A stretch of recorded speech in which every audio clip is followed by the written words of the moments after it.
Ladies and gentlemen, welcome to A Mind Matters, a philosophy talk show.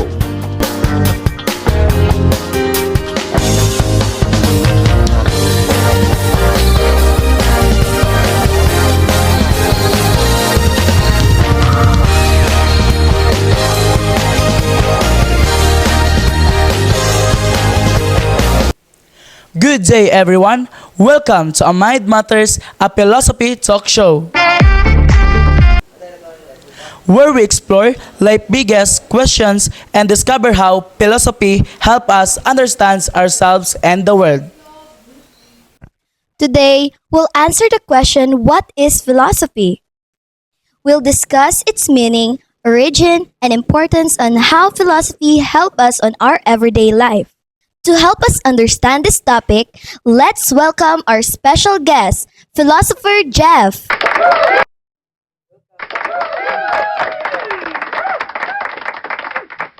Good day, Professor. Thank you for joining us. Thank you for inviting me. I'm excited to share the beauty of philosophy with everyone.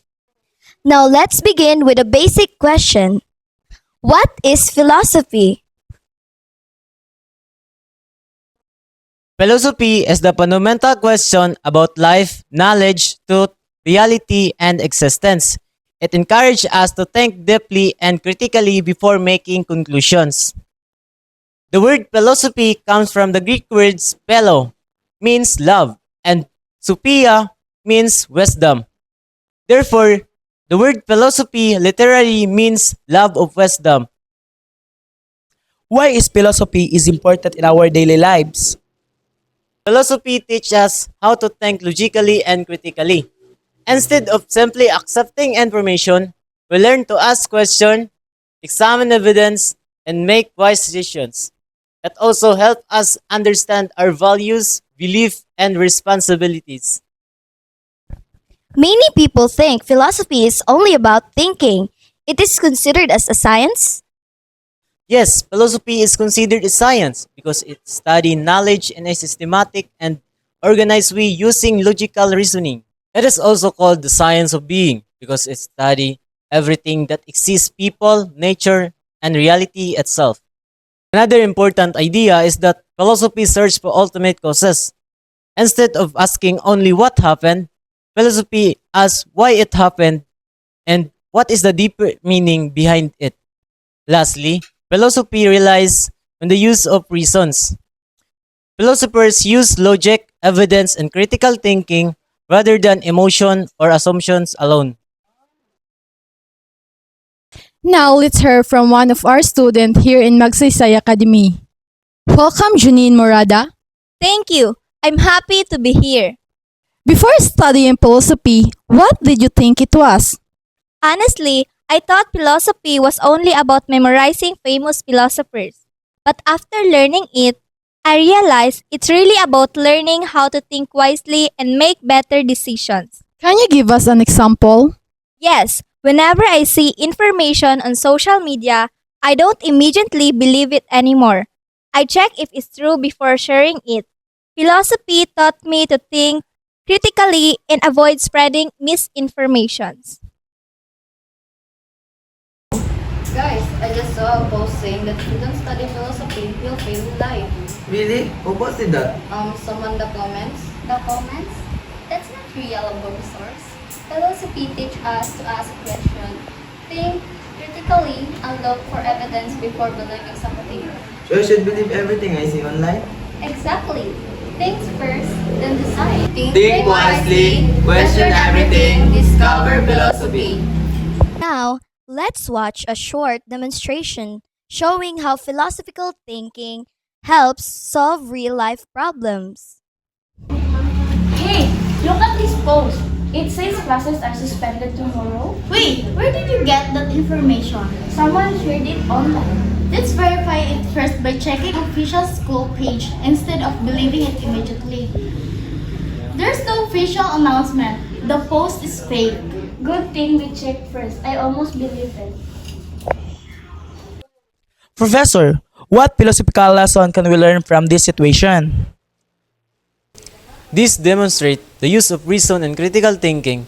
Philosophy teaches us to examine evidence before accepting something as truth. It helps us distinguish from mere opinion. Now it's your turn. Can anyone answer this question?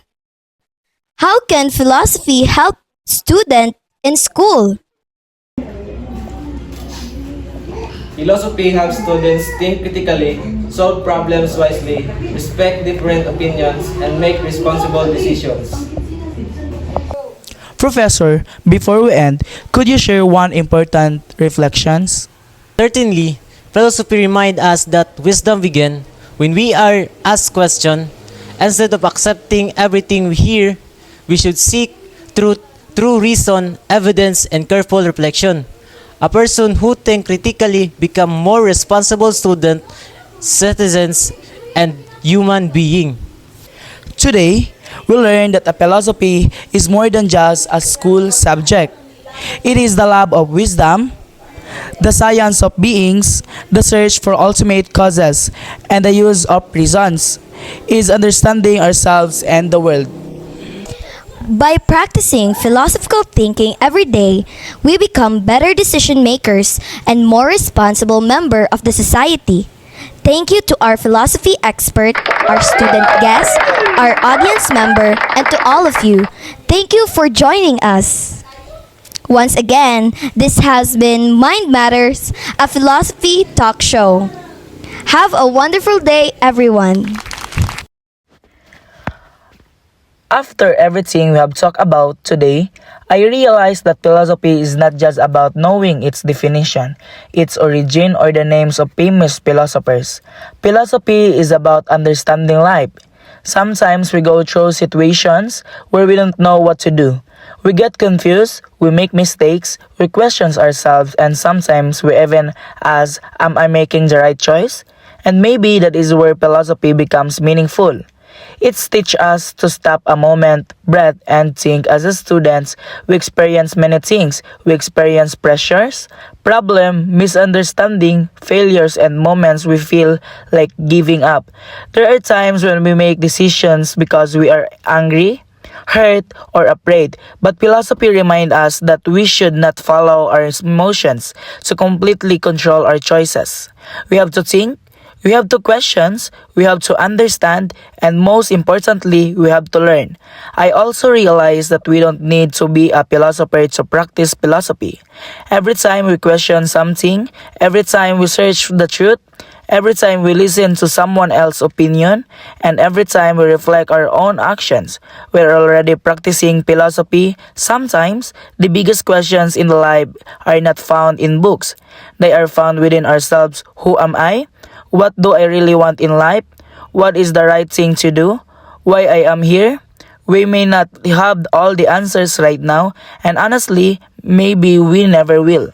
But I think that is okay, because philosophy teaches us the life is not always about having the perfect answer. Sometimes it is about having the courage to keep asking questions and the patience to keep searching for meaning. As we grow older, we will face bigger decisions. We will meet different people, experience failures, achieve our dreams, and sometimes lose our way. There will be moments when we doubt ourselves. There will be moments when we feel like we are not good enough. And there will be moments when we don't know what the future holds. But maybe we don't need to know everything yet. Maybe we just need to keep learning, keep thinking, and keep moving forward. Because every experiences teach us something. Every mistakes can give us a lesson. Every questions can lead us to understanding. And every difficult moments can help us becoming wiser. Through this talk show, we learn that philosophy is the love of wisdom, the search for truth, the use for reasons, and the desire to understand existence. But beyond those definitions, philosophy can also teach us something simple. Life is worth understanding. So before we judge someone, let us try to understand. Before we believe something, let us search for the truth. Before we make decision, let us think carefully. And before we give up, let us remind ourselves that not having the answer today does not mean we will never find it. We are still students. We are still learning. We are still discovering who we are, and who we want to become. And maybe that is the most beautiful part of life. We don't have everything figured out yet, but we have time to learn, we have time to grow, we have time to change, and we have time to become better versions of ourselves. So there is one thing I want us to remember from this talk show. It is this: don't be afraid to questions, don't be afraid to think, don't be afraid to admit that you don't know. Because sometimes wisdom begins with simply saying, I don't know yet, but I want to understand. And as we continue our journey, may we not only seek knowledge, but also seek wisdom. May we learn to think with reason, speak with understands, and live with purpose.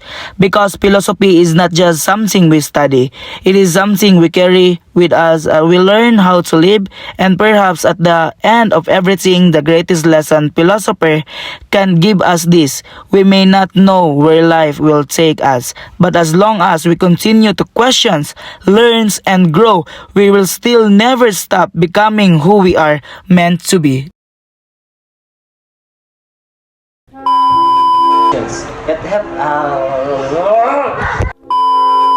Teach us to examine ay sorry. So, the words philosophy comes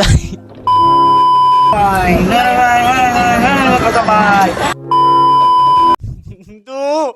Baganda ka do!